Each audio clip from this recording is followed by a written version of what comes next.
I am optimistic that in the Clarity Act there's going to be a revision that comes forth that still provides some tangible guidelines for banks and institutions to be able to adopt this and participate in the ecosystem, but doesn't give them so much power that they're able to wrangle this in and, you know, really just put themselves in the same position that they've been in for the past couple hundred years. And so with that, you know, I'm hopeful. We'll have to see how it works. You know, Brad Garlinghouse came out and basically said, you know, we just need to get something passed and then we can iterate on top of that.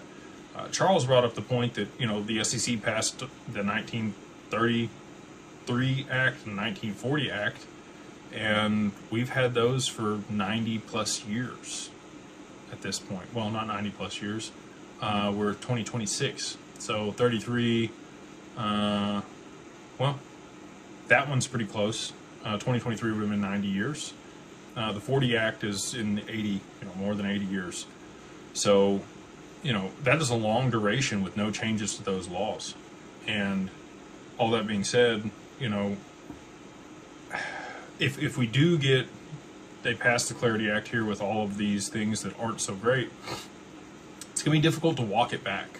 Now, it would probably be in the government's interest to walk things back. You know, if they over-regulate and then kind of walk things back, I think people would be happier with that rather than, you know, every time there's been where the government takes another land grab and moves things forward, people are more up in arms about that because they feel like they're losing freedoms.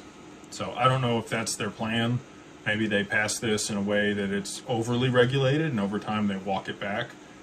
We'll just have to see, you know, and obviously we sit on the Digital Chamber. We talk with regulators about this regulation and how things, you know, we think should work.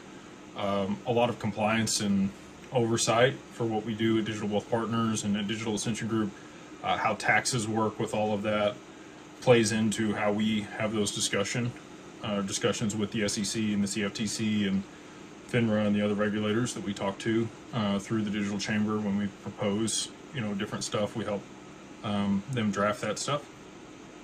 And, you know, the SEC actually took a lot of our considerations when regulating RIAs.